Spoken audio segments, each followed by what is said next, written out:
धनश्री खर्चे हिच्यावर नवी मुंबईतील ॲपल हॉस्पिटलने योग्य उपचार करत तिला नवे जीवनदान दिले असून अशक्य असणाऱ्या हाडाच्या कॅन्सरला मुळासकट नष्ट केले आहे। ऐरोली सेक्टर 8 मधील ॲपल हॉस्पिटल हे गेली अनेक वर्षे रुग्णांच्या सेवेत कार्यरत असून अशक्य असणाऱ्या रोगांवर योग्य उपचार आणि ऑपरेशन केले असून यासाठी डॉक्टर धनुज गपाट, डॉक्टर नितीन बोरले आणि डॉक्टर संदीप मुळे यांचे विशेष सहकार्य लाभत असून त्यांच्याकडे असणारा स्टाफ आणि रुग्णांची काळजी घेणारे कर्मचारी यांचे मोलाचे सहकार्य सर्व नागरिकांना मिळत असते। याचे उत्तम उदाहरण म्हणजे बुलढाणा जिल्ह्यातील धनश्री खर्चे। धनश्री खर्चे ही आपले शालेय शिक्षण पूर्ण करत असून खेळताना पडल्याने तिच्या पायाच्या हाडावर कर्करोग सदृश्य गाठ असल्याचे वैद्यकीय तपासणी निष्पन्न झाले। त्यामुळे घाबरलेल्या तिच्या कुटुंबांनी डॉक्टर नितीन बोरले आणि अस्थिरोग तज्ञ डॉक्टर मिशेल पारख यांच्याशी चर्चा केली व नवी मुंबईतील ॲपल हॉस्पिटलमध्ये ऑपरेशन करण्याचा निर्णय घेतला आणि हे ऑपरेशन यशस्वीपणे ॲपल हॉस्पिटलमध्ये 6 तासापर्यंत चालले। यावेळी 20 सेंटीमीटर मांडीचे हाड काढून कृत्रिम हाड त्या ठिकाणी बसवण्यात आले। याविषयी अधिक माहिती देताना डॉक्टर मिशेल पारख यांनी सांगितले, आज हमने ऑपरेशन किया है वो एक 20-21 साल की लड़की थी। उसके जांघ की हड्डी में, जिसे हम फीमर कहते हैं, वहाँ पे एक फ्रैक्चर हो गया था छोटी सी ठोकर लगने के कारण। तो छोटी सी ठोकर लगने के कारण जब फ्रैक्चर होता है तो वो साधारण नहीं होता। हम ज़्यादा जांच करते हैं। उनकी जांचें हुई थी, उनका एक्सरे, उनका MRI हुआ था। उसमें एक प्रकार की गांठ दिख रही थी हड्डी में, जिस वजह से हड्डी कमज़ोर होकर टूट गई थी। हमने उनकी बायोप्सी की, हमने उनका सब रिपोर्टिंग करके पेट स्कैन वगैरह करके देखा तो जिस प्रकार का ट्यूमर था वो हड्डी के ऊपर बैठा हुआ था और हड्डी को कमज़ोर कर रहा था, जिस वजह से हड्डी टूट गई। लेकिन वो ज़्यादा खतरनाक टाइप का ट्यूमर नहीं था। लेकिन उसमें ऐसा हो गया था कि खराब हड्डी जुड़ती नहीं है अपने आप और ट्यूमर को भी निकालना ही पड़ता है। तो आज हमने वो ट्यूमर निकाल दिया है। हड्डी का वो पूरा हिस्सा जो फ्रैक्चर के साथ था उसको हमने बीमारी के साथ निकाल दिया है और उसकी जगह पे हमने रॉड यानी कि नेल और सीमेंट का एक नया हड्डी का स्ट्रक्चर बना है, जिसके ऊपर वो कल से ही वजन दे के चल सकती है। रिकवरी होने में 5 से 7 दिन लगेंगे। जो एक कोई भी ऑपरेशन का रिकवरी पीरियड होता है वो कल से ही चलने लगेगी। 5-7 दिनों में दर्द वगैरह और कम हो जाएगा तो और बेहतर चलने लगेगी। और जब फाइनल रिपोर्ट आएगा तब हम डिसाइड करेंगे कि उनको कीमोथेरेपी देने की ज़रूरत है या नहीं। हमारी जब हुई थी उनको तकलीफ नहीं हो रही थी, इसलिए वो बढ़ने लगी। इस वजह से हड्डी टूट गई। जब हड्डी टूट जाती है तो हड्डी के अंदर का खून भी उस टूटी हुई हिस्से में फैल जाता है, जिसे हम फ्रैक्चर हीमेटोमा कहते हैं।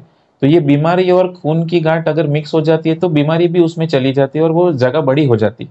छोटी बीमारी बड़ी जगह लेने लगती है। इस वजह से ज़्यादा हड्डी निकालनी पड़ती है ताकि अंदर कुछ छूट ना जाए। दूसरी तकलीफ होती है कि जो मेन खून की नस होती है, जो पैर के नीचे के हिस्सों को भी सप्लाई करती है ताकत और खून सब कुछ, वो बीमारी के बहुत नज़दीक होती है, क्योंकि उसी से बीमारी को भी खून मिल रहा होता है। तो उसको बचाना और उसकी वजह से पैर बचाना वो एक दिक्कत होती है, जिसको हमें बहुत धीरे से आराम से करके खून की नस को बचाना होता है। तो ये 2 ही चीज़ें थी इस ऑपरेशन में कि बड़ा एरिया था जिसको हमें निकालना था और खून की नस को बचाना था। तो ऐसा होता है कि हर ऑपरेशन को बड़े सेटअप की ज़रूरत नहीं होती है, ठीक है। एक अच्छा ऑपरेशन थिएटर जहाँ पे अच्छी सर्जरीज, क्लीन सर्जरीज होती हो, हम उतना सेटअप हमारा हो कि हम बेसिक पेशेंट का मैनेजमेंट कर सकते हो वार्ड में, उतने में भी बहुत सारी सर्जरी हो जाती है। हड्डी के कैंसर की सर्जरी, वो भी पैर के, उसमें ये फ़ायदा होता है कि कमर के नीचे की बेहोशी में ऑपरेशन हो जाते हैं तो ज़्यादा हाई रिस्क या बॉडी को तकलीफ होने वाली चीज़ें नहीं होती है। ऑपरेशन थिएटर हमारा अच्छा है, हमारे पास जो औजार है, जो सामान है, वो सब अच्छे हैं। तो ये मायने नहीं रखता है कि बहुत बड़ी हॉस्पिटल होनी चाहिए, 10 माले की, 12 माले की या 100 बेड की, ऐसा कुछ नहीं होता है। ढंग की हॉस्पिटल, ढंग का स्टाफ, ट्रेंड स्टाफ जब होता है और कोऑपरेटिव सब लोग हार्मनी में काम करते हैं तो बड़े से बड़ी सर्जरी अच्छे से अच्छी जगह पे हम कर सकते हैं। तसेच याविषयी डॉक्टर नितीन बोरले यांनी सांगितले, बेसिकली पेशंट जी आहे ती फार एका छोट्या शहरातून किंवा एका खेडेगावातून, तालुका प्लेसमधून आलेली आहे। त्यांना जेव्हा तिला थोडासा छोटा मार लागला त्यावेळेस फ्रॅक्चर झालं, एकदम नाजूक मार लागल्यामुळे फ्रॅक्चर झाल्यामुळे जेव्हा तपास केला, CT स्कॅन, MRI केला, तेव्हा त्यांना कळालं की बोनची गाठ आहे, हाडाची गाठ आहे। गाठ म्हणजे कॅन्सर शब्द वापरल्यानंतर ते अर्धे तिथंच बरेच घाबरून गेले। त्याच्यानंतर त्यांनी मला संपर्क साधला। माझे ते थोडं माहिती थ्रू आहे, त्याच्यातून संपर्क साधल्यानंतर त्यांना मी दिलासा दिला व त्यांना इकडे बोलवून घेतलं. बेसिकली ते टाटा हॉस्पिटलचा विचार करत होते. तर मी म्हटलं तुम्ही इकडे या, आपण नंतर पहिले सर्व तपास करूया, इमेजिंग वगैरे, MRI, बायोप्सी, ह्या त्या सर्व गोष्टी केल्या व मी ऑर्थोपेडिक ऑन्कोसर्जन डॉक्टर मिशिल पारिक यांच्याशी संपर्क साधला. त्यानंतर आम्ही सर्वांनी विचार विनिमय करून, पेशंटच्या रिलेटिव्हशी डिस्कस करून, MRI वर स्कॅनवरून त्यांचं पूर्ण मेजरमेंट घेतल्यानंतर असं डिसिजन घेतलंय की ऑपरेशन आपण ॲपल हॉस्पिटलमध्येच करू शकतो. व डॉक्टर मिशिल पारिक यांनी आज ऑपरेशन करून पूर्ण जी हाडाची गाठ आहे, मांडीतल्या हाडाची गाठ आहे, ती काढून तिथं नेलिंग आणि आर्टिफिशियल बोन हे लावून ऑपरेशन व्यवस्थित झालेलं आहे. धनश्री महिन्याभरातच पुन्हा एकदा पहिल्यासारखी आपल्या पायावर उभी राहिली असून तिच्या जिद्दीमुळे तसेच डॉक्टरांच्या अथक परिश्रमामुळे तिला नवे जीवनदान मिळाले असून तिने सर्व डॉक्टर्स आणि त्यांच्या टीमचे आभार मानले आहेत. मी 30 मार्च ही तारीख कधीच नाही विसरू शकत माझ्या लाईफमध्ये. यानंतर माझी फुल लाईफ चेंज झाली. मी कॉलेजमध्ये पायऱ्यांवरून पडले होते आणि इमिडिएटली हॉस्पिटलमध्ये ॲडमिट झाले. डॉक्टरनी सांगितले की it's a femoral pathological fracture. त्यांनी म्हटले की एवढं सिव्हिअर नसतं, हे जनरली असं होत नाही. त्यांना डाऊट होता की काहीतरी वेगळं आहे. त्यांनी आम्हाला MRI आणि CT स्कॅन करायला सांगितले. आम्ही त्याच दिवशी MRI आणि CT स्कॅन केले. MRI रिपोर्टमध्ये मला ऑस्टिओसार्कोमा डिटेक्ट झाला, which is a bone cancer. Me shock होते, इवन पूर्ण फॅमिली शॉक होती की असं कसं असू शकते. ॲज अ डॉक्टर त्यांनी नेक्स्ट प्रोसिजर सांगितली की तुम्हाला बायोप्सी वगैरे करावं लागेल. आम्ही नेक्स्ट डे औरंगाबादला निघालो. तिथं माझी फर्स्ट बायोप्सी करण्यात आली. 10 डेज लागतात बायोप्सीचा रिपोर्ट यायला. आम्ही 10 डेज वेट केलं.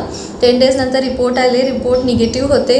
बट डॉक्टरचं म्हणणे पडले की असं होत नाही नॉर्मली, तुम्ही एकदा अजून क्रॉस चेक करा.